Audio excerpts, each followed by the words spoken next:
Feeling friends is this concept that I came up with laying in bed one night. I have all these close friends who have these wonderful stories. Stories that can help change the world. Life experiences that can help other people believe in themselves. Hold tight to their dreams and make their dreams reality. On Feeling Friends, we talk about God, we talk about love, relationships. I have celebrity friends, I have non-celebrity friends. I have church members, family members. But when you watch and listen to Feeling Friends, you will learn and you will laugh. It's a community of friends helping to build each other up. So tune in to Feeling Friends every Sunday on WHCR 90.3 FM, or you can catch me on YouTube at Feeling Friends Radio. All right, I'll see you there.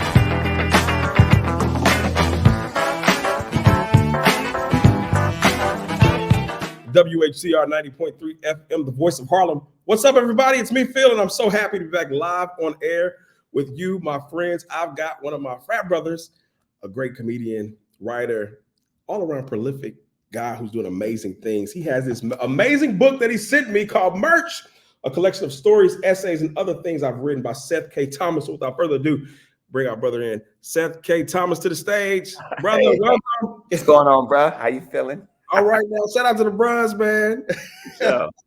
Listen, if it wasn't for Alpha Phi Alpha Fraternity Incorporated, I mean, the brotherhood has changed me tremendously. So, 100%, 100%. Yeah, and it's done everything that it promised it would. It gave me a lifelong brotherhood. I don't think a day goes by I don't speak to one of the brothers. Absolutely. I love my Alpha Phi more than I can even begin to tell you. Yeah. Yes, and he said Alpha Phi. Alpha, that's the most important chapter. Don't get us started, man. I'm sorry. I love Alpha Phi Alpha Fraternity Incorporated, but you know what I mean. Alpha Phi. That Alpha Phi. They're like, what chapter you in? I'm in the Alpha Phi chapter. Listen, you have been. I've known you for a long time. Yes, sir. And we've known each other, and you wrote this book called Merch, Yes. and that's why you're here. But I want to talk about you and your story and your trajectory. So tell the people who you are and where you're from, and give us Sure. Embracing all transparency. My birth name is Seth. That's how you know me. I perform as Seth K. Thomas because stage names are a thing.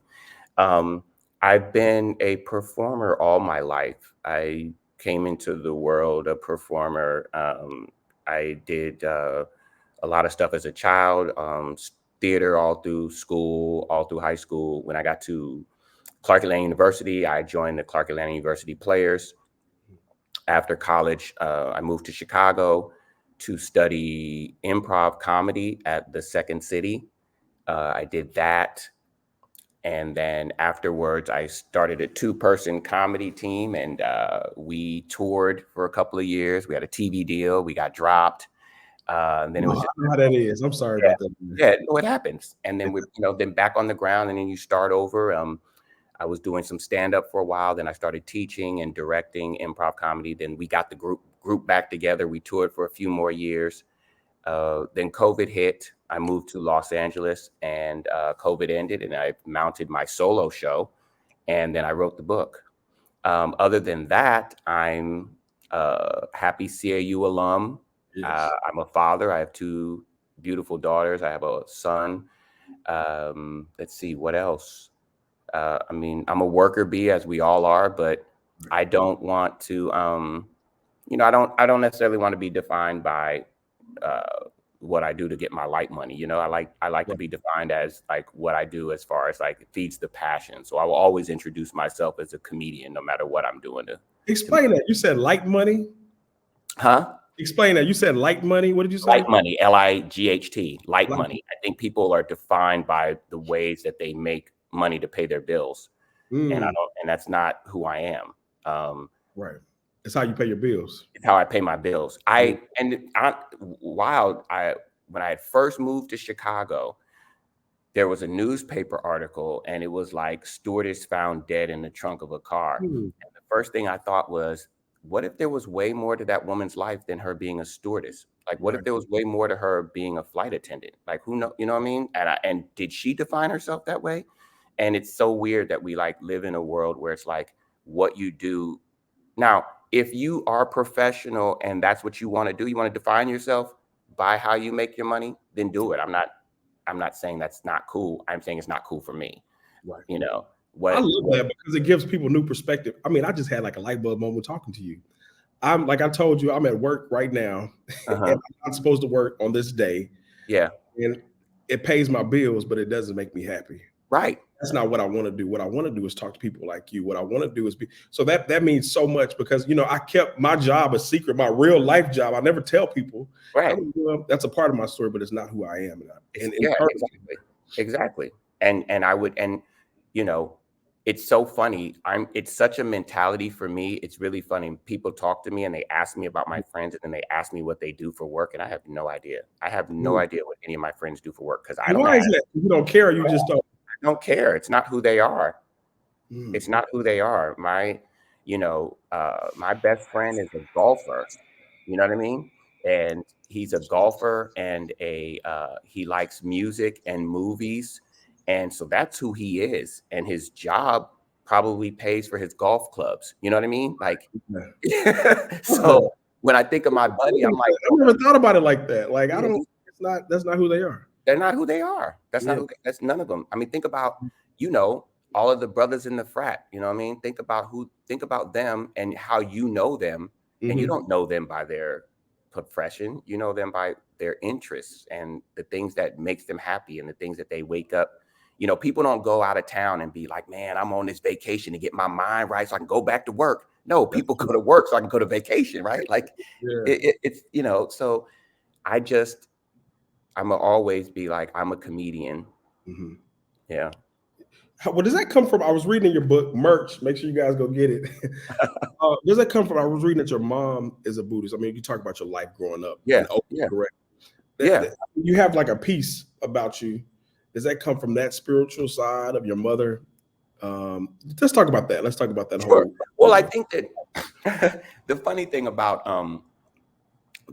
about Buddhism, the effect that it had, and it's so funny because when you're on the outside looking in, you kind of just see what you see and you know what you know. Right. Trust me when I tell you, Buddhists have done to Buddhism what Christians have done to Christianity. Even the organization I was in growing up had a schism and they had to change their name because some Mm. priests in Japan weren't really keen on people in America practicing. Yeah. So you have those kind of things. But I think what the Buddhism did uh, for me in a really, really kind of like a weird way was that it it gave me this. I grew up with this alternative concept of like race relations. Mm. Um, we were all Buddhists, and growing up, the reverence went to the Japanese. The Mm. leader of the organization was Japanese. The meetings were in Japanese. We would always have to have translators in the early days. The chanting and all that kind of stuff was in Japanese, all that or whatever. So when we would go to these functions, the white person next to me didn't know Japanese either. They Mm. couldn't chant. They couldn't understand what was going on either. They didn't. So for so much of my growing up, there was no difference between you and me because neither one of us understand what's going on over here. So I didn't have this I didn't have like a inferiority complex growing up with white kids because we were both inferior to the Japanese. Mm. You know what I mean? Yeah. So, Um, so coming out of when I got older and I just kind of like with all things, you rebel against your parents and everything that they do. So when I stepped away from my parents, like I'm an adult now, I kind of stepped away mhm. from the Buddhism as well. And so then when I kind of entered the realm, I was very confused by this like idea of like, like what? Right. You it was just kind of that. Also, I think with the Buddhism, there was more of a kind of a cause and effect was the basis of it. So the idea was that, the things that you're dealing with are oftentimes the results of the things that you're putting out there. Mm. And so, Karma. It's a Carlisle karma. Dog yeah, forever. Yeah. yeah, yeah. So growing up, there was always this heavy sense of like cause and effect. Like Mm. if I want good things to happen to me, I have to put good things out there.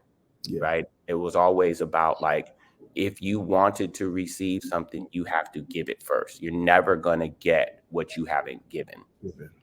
That's a total that's I mean that's a law of I think everybody that Yeah. to understand like what you put out, you reap what you sow. Yeah, Whatever you absolutely, absolutely. and I'm so fascinated with Buddhists now that I'm a theologist because they're so peaceful. They're just like Mhm. super peaceful people, which is totally Yeah. opposite of me. That's a whole nother story. Let's talk about your transition from Oakland. You went to Atlanta. Yes. Total different. Well, I guess it could be a It similar world, right? Well, at Oakland, the time it was 1994 at the time, so yeah, 2 totally different worlds totally different worlds. at the I time. always think of Oakland as this place where, like the Black Panthers, and Yeah. there's a different kind of world. Then you go to Atlanta, which is the heart of civil rights. And you were 1994. Was that Rodney King era? Right No, before right Rodney King. before? I Okay. was in I was in Atlanta when the Rodney King went down.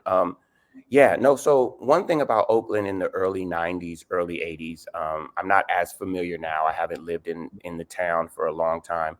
But Mhm. one thing about Oakland in the early '90s was that Oakland loved itself. If you're from Oakland, we love you. You got to think about, look at the hip hop coming out of Oakland. This is the same place that gave you Too Short and MC Hammer Mhm. and Paris. You know what I mean? Right. And Conscious Daughters and Humpty Hump, right? Like, how do all of these diverse, incongruent styles all come from the same little town? Right.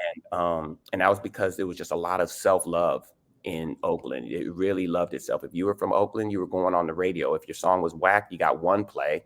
If it was good, you got two plays, but you were getting played because you were from the town.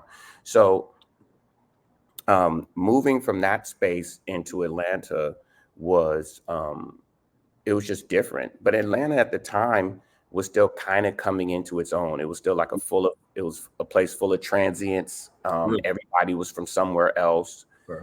Um, This was and the new Atlanta, the yeah, new Atlanta, because it was 94, you said, so it was prior to the Olympics. prior to the Olympics. Oh, you have that old school Atlanta, and then you have Yeah. that new, everybody's coming, Atlanta's getting super popular.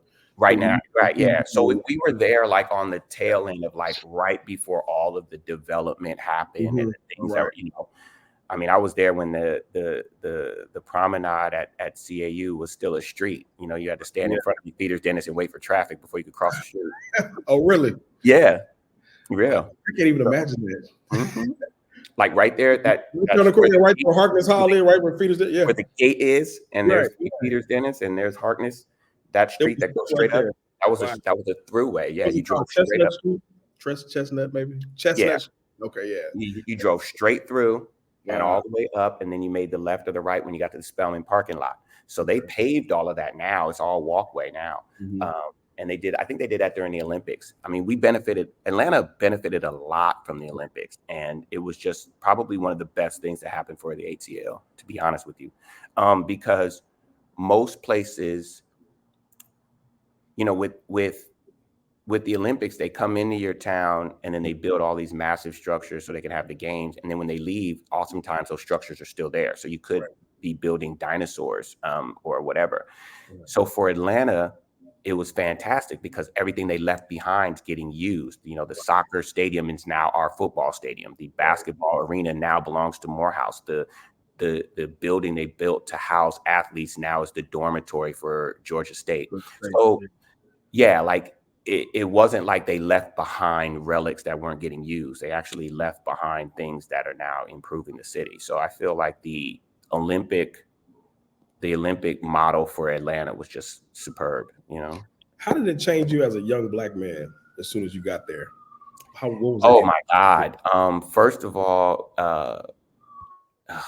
God, it's hard to. I mean, when I first got to Clark Atlanta University, there was so much anxiety because whenever there's this many Black people in a group, shots go off, things happen, it goes down.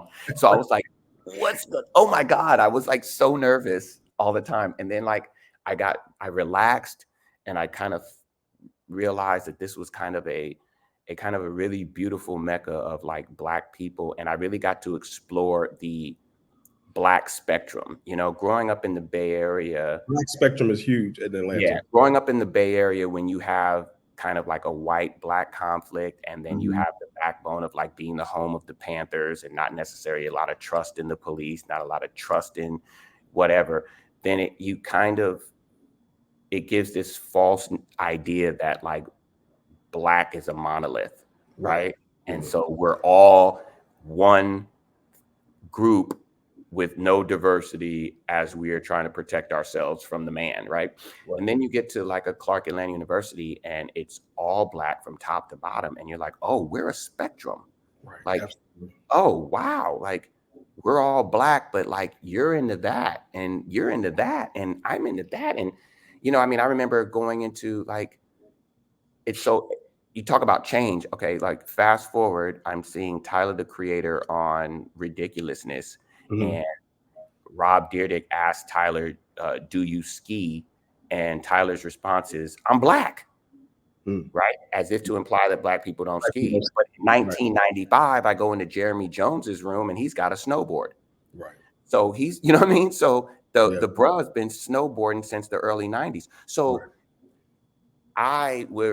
Clark Atlanta University exposed me to more Blackness, and it made me realize that we are everywhere. And like, Everywhere. Black Ski Weekend is just a marketing name because the reality is Blacks have been skiing forever. So that's what it did for me. It really changed my mindset, and it really helped me understand that like, oh, I have a group of people as a writer and a comedian. Mhm. That's who I'm thinking about when I'm writing and creating. That's who's on my mind. Wow, that's powerful. One of the thoughts that I remember when we got off we did a tour of Atlanta before I went to Clark, and we went to DC and Atlanta. And every time I got off the airport, got to the airport, I'm from Dallas. I lived in a Black neighborhood, but it Right. wasn't as Black as Atlanta. I said, "Mom, look at all these Black people." Yeah. That was so powerful to see everybody was Black. And even now you go to Atlanta, it's like everybody's Black, but we're not a monolith. We're this powerful people, poor, Black, middle class. It's everything when you go to Atlanta University Center. Everything. You have this chapter in your book, Merch, and you Uh-huh. talk to your dad talking about bad decisions. Yes. I want you to talk about this because this is so powerful for young Black men, young people, any color. Uh-huh. Let's talk about bad decisions. And specifically for me being a Black man, you have to differentiate what's a good and bad decision because sometimes it may be just a part, let's talk about that. What does that chapter mean for you? And I think it was the recognition of the fact that I think the part about the bad decisions wasn't like first. What it was is that my father told me I'm a storyteller. Mm-hmm.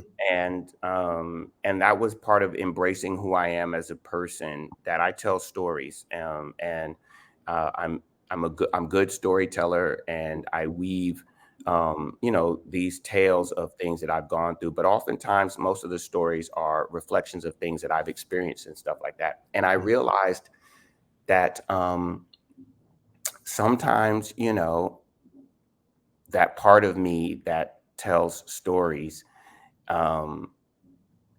knowing that there's a story in there becomes the deciding factor. And oftentimes it's a bad decision, but I'm chasing the story, so it's like, hey, you should go home, or you could get in this truck and see where it goes. And there's a part of me that's like, I'm gonna get in that truck. This is gonna be a great story. Let me see what happens here. Yeah. So yeah, that's where it comes from. I don't encourage people to make bad decisions. I don't want people to be like, hey, that's a bad decision, make it. But it was just kind of being honest and transparent and realizing that, like, looking back, I have a lot of stories, and a lot of them have come from me just making a poor choice, and that choice turning into like a story to be told.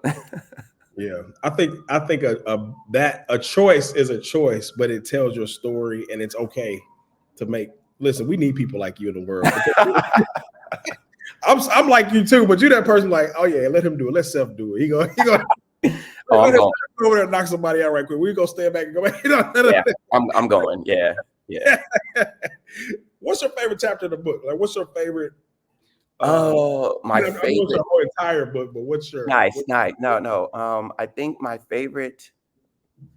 Oh, it's hard to say because there are stories I enjoy telling. Obviously, tickleball manner is just super funny. I enjoyed that. But I think the chapter that's probably most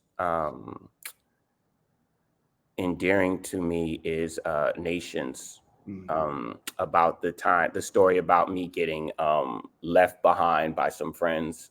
It was a life changer. It was a game changer, and I think that one was. I could be honest with you. This book was very not. It was hard to write. Not hard like from a standpoint of I'm writing it. Writing is easy for me. The comedy is easy for me. The being transparent and tapping into the truth and really recognizing that, like, hey, man, am I gonna share this? There's I think there's the one chapter where I talk about you know I failed the ritual. I failed the neighborhood ritual. You grow up in the neighborhood and it's some guys that are trying to beat you up and they chase you home and you get in the house and your mama's like, go back out there and fight them or I'm gonna whoop you worse and all that kind of stuff. And now my mom put me in the closet and gave me a cookie and told them boys I don't live there. You know what I mean? Like she wasn't Yeah. she wasn't with that violence. And so Absolutely. it I didn't grow up tough. I wasn't really hard, and that's as a Black man in America, it's hard to tell people that I'm not hard. Right. I'm sensitive. I feel things. I'm 100% human and tangible. And that was the hard part of being like, oh, I'm going to. It got to be very, very vulnerable. And I remember at one point, like typing, like, "Are you gonna like keep doing that?" And I just had to like press through. And so I think those chapters mean a lot to me because I gave myself license to be vulnerable. And I think if more people would just be vulnerable, then we could connect with a lot. We could help change a lot of people's lives. Yeah, You really could just be yourself. I mean, it takes a lot of vulnerability just to get on stage. You said, how does that even happen for you? Like this whole comedy thing, jumping into comedy. You have a chapter here, jumping into comedy. Where is it? Yeah. How did you get into comedy? Like, your dad told you had stories. How did it just happen? Because I wanted to get on stage one day, but it's hard. I can do a lot of things. I can be on TV. I can do radio. I can give speeches to thousands of people. But getting on stage doing comedy, that's a tough thing, man. Yeah. So to be very specific, first of all, I can do stand-up comedy where you stand with the mic and you tell your truth. Right. But what I was trained to do was more sketch comedy, more like Key and Peele. In fact, Key was on the stages and he was an instructor when I was a student at the Second City. Okay. So I've actually learned from him. So that part is a little bit different, but it's accepting who you are. The reality is there's two type of people, those who entertain, those who are entertained. If you choose to be an entertainer, then you accept the fact that I've chosen this side of the fence. And so I just have to push through all those things that may or may not feel a particular way. Right. But also, to be completely honest, for me, it's healthy. I'm a whore for attention. I want look at me. Right, look at me, look at me. And that's annoying to regular people and friends and in your life and all that kind of people stuff. People are not entertainers. They don't understand that. Right. And so it's not like it's just almost like a natural thing. It's not it's a natural thing. You just have to be honest with yourself.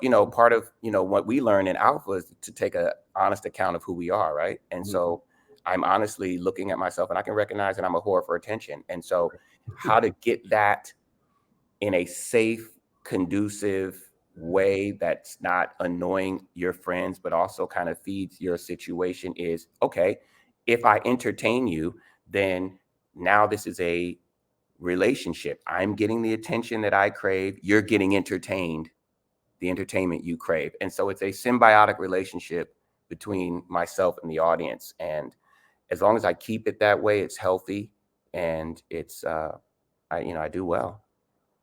I want to talk to you about how hard the entertainment industry is. I mean, Yeah. I went to LA, man. I had a TV show when BT started doing web series, and I was like, I'm gonna be famous. And my mentor was like, don't leave New York, just stay in New York. And I said, I'm gonna go to LA. It was the worst time of my life. And I didn't have a real perspective because all of my mentors were celebrities. So I was like, I'm gonna make it, but I didn't. Can you talk about that life, that grinding and making it happen and just pushing through and knowing that one day you'll get there? What do you think about? Well, I think that again, it goes back to entertainment, and I think that at the end of the day, there are massive amount of people out there who seek to be entertained by Mhm. people, and um, so I think that you are constantly looking to entertain people, but as technology and everything grows, the way people can access their entertainment is kind of constantly changing. So you're constantly changing the wave.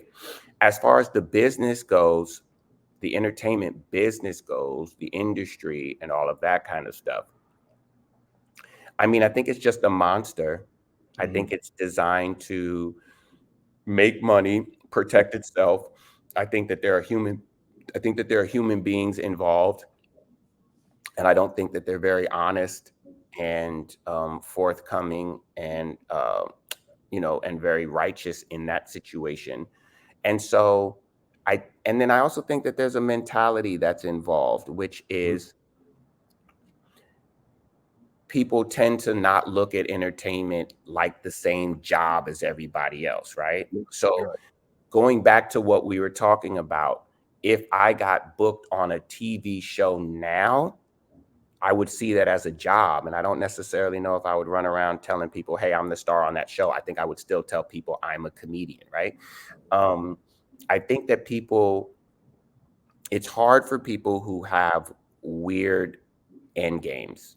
You Mm. know, end game is to be famous. If the end game is to be super rich, if the end game is to be whatever, then it creates a different type of person. I know people that are like wealthy and famous, and they're Mhm. terrible people, and they've left a trail of bad memories and experiences with the Right. people they've been around. And so I don't think the fame and the fortune serves them, because the trail of bad experiences that they left on the way there aren't cool. I know people who are not famous, Right. but they're the funniest people in the world, And I think I've always wanted to be, there's that thing in rap, like it's your favorite rapper's favorite rapper type of Right. thing. Yeah. I've always wanted to be your favorite comic's favorite comic, right? Like I don't really care about being famous. I just want people to know that, oh, that guy, he's funny. He's funny. Yeah. But I think that as far as like the business goes, if you're willing to work, you're gonna get what you need out of it. Yeah. I just think that it's the problem. I think for a lot of people coming here is that in LA, it's like everybody comes here to Right. do that. Yeah. So the competition level is high, Right. and um, there are a lot of people out here that take advantage of people because that's Because they know their they want it. They want to, they so it's want it so bad that, yeah, I want this thing or whatever. So, you know, I've I've always thought, like you said, when someone said don't leave New York, I always think it's baby steps. I feel like if don't come to LA, or don't go to LA or New York if you don't have work, if you don't you have got money. If you don't yes. have work and you don't have money, don't go. You're better off in Chicago, where you can start from zero and Right. work your way up, especially now that Chicago has Dick Wolf there. So, Okay. Production. yeah. Well, man, thank you so much for this. Listen, before we go on to final thoughts, I want you to tell people how to get in contact with you and how to purchase your Um, book. yeah, I'm an independent bookseller, so you can literally it's Seth K Thomas Lit, short for literature.com. It's the website. And then I have the books there. Or if you see me walking down the street, I probably have a couple in my backpack. Uh, and I'll sling them to you that way.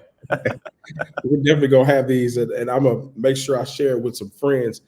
Before, give us your final thoughts um, about anything you want to at this time, brother. And I thank Oh, I I have this is a great opportunity for me to tell you that my mission is just to love more. And I think we could all just love more.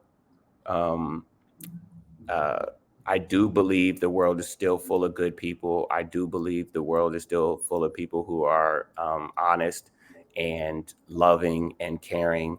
I believe there's more love in the world than there is hate. And I just feel like the more we love each other, the more we love what we're doing, the more that we just love more things, more about what the more love we can pour into the universe, the better.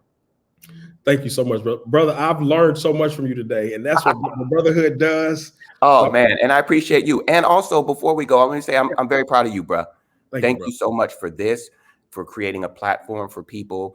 For like I said, I'm a storyteller, and what you're doing is you're tapping into the stories of not really super famous people, regular people, everyday people who have lives but have things to share. And I think that you are definitely showing a lot of love to people with this show, and I wish you so much success. And I would definitely support this show and continue to support it and support you. So thank you for doing this and having this. Thank you so much. Well, God bless you, man. Oh man, bless you. In a green room, okay? Huh? Hold tight for me in the green room. Oh yeah, for sure. I want to say thank you to my brother Seth K. Thomas for this wonderful, inspirational conversation. Go get his book merch. You're listening and watching the Philly Friends right here on WHCR 90.3 FM, the voice of Harlem. I'll see you guys next time. Peace.